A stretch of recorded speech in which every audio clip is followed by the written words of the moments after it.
From 3 to 6 months after the fixture installation, the second step is made in the process of creating a bone-anchored bridge. This is the abutment connection.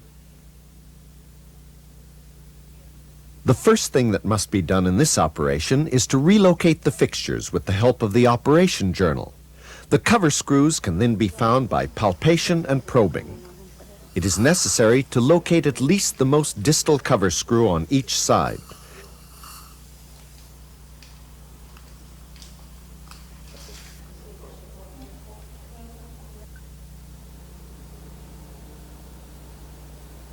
In situations where there is extensive bone resorption, the nerve path may lie close to the most distal fixtures and there is a risk of injury to the nerve.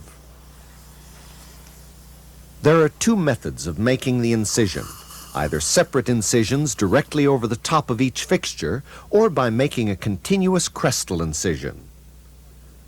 The incision is made, if possible, in the attached part of the mucosa on the ridge.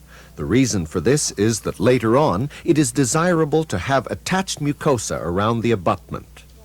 The incision must not extend beyond the most distal fixtures in order to avoid the risk of injury to the nerve. A blunt dissection is then made through the mucosa to the top of each cover screw so that at least the central hole of each cover screw is visible.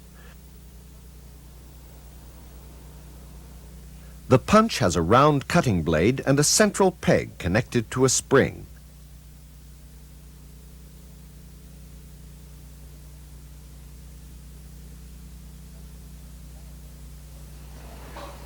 When pressing the punch down with the peg in the central hole in the cover screw, it cuts the soft tissue just in the periphery of the cover screw.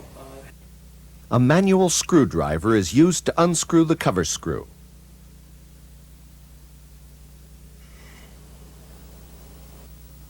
In this case, the cover screw got stuck after just a few turns.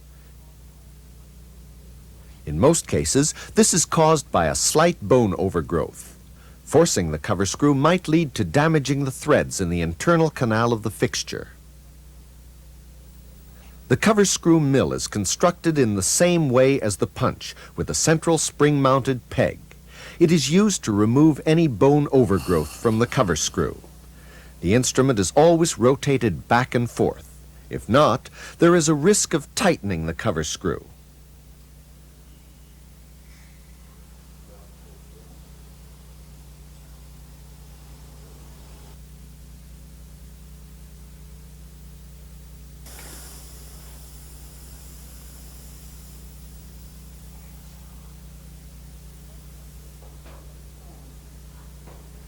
Quite often, a thin layer of connective tissue grows in between the cover screw and the fixture.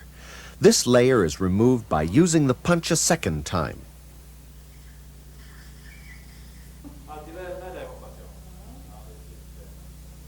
It is of great importance that all tissue on the top of the fixture be carefully removed. If not, tissue remnants may prevent a correct adaptation of the abutment on the fixture. A special gauge is used to find the correct size of abutment. It has markings for the lengths of 4, 5.5, and 7 millimeter abutments.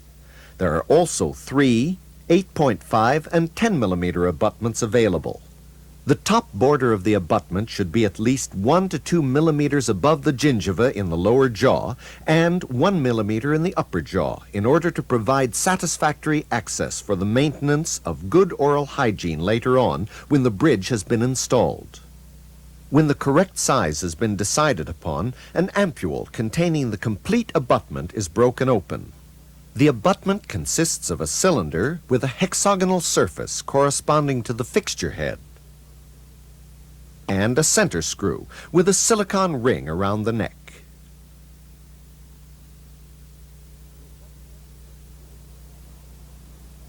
The abutment is mounted onto a hexagonal screwdriver and is then dipped in a saline solution to moisten the surface and act as a lubricant when connecting the abutment to the fixture. The abutment is carefully screwed into the central threading of the fixture. When the abutment cylinder touches the fixture head, it should be first slightly unscrewed and then rotated using the abutment clamp.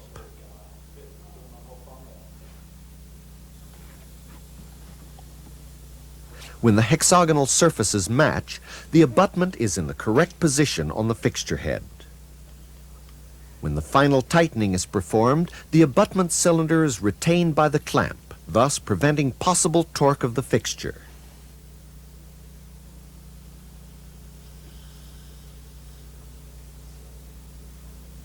If the fixture is osseointegrated, this high-pitched metallic sound will be heard.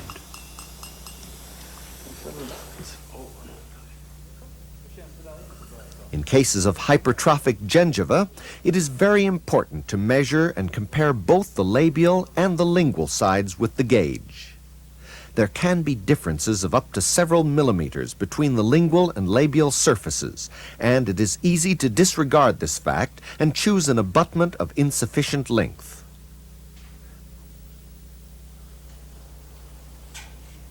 Suturing starts at the midline, and one stitch is made close to each side of each abutment.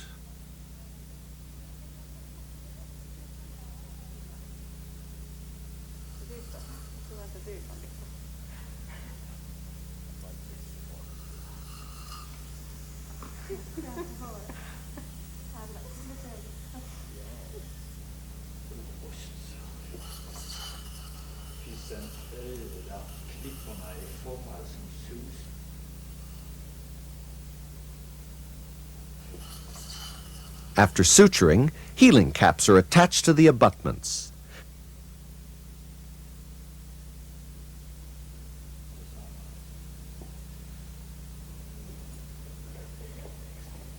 Be sure to rotate them in the correct direction in order not to damage the central threads in the abutment.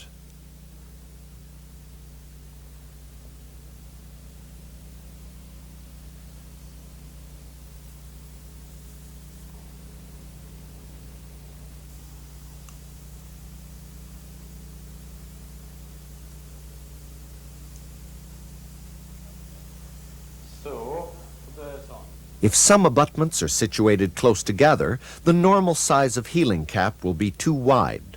A smaller size is available for this situation.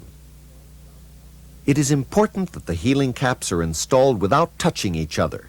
Contact will create stress concentrations in the fixtures. Finally, a surgical pack is applied on the lingual side and then pressed buccally under and over the healing caps. This helps to keep the mucosa in the correct position around the abutments. When the surgical pack is in place, the operation is finished. But before the patient leaves the clinic, you should check by X-ray examination that the abutments are in the correct positions on the fixtures. If not, soft tissue will grow in the space between the abutment and the fixture head. If the abutment is in such a position, it must be immediately corrected. This is a precondition of success in the subsequent prosthetic work.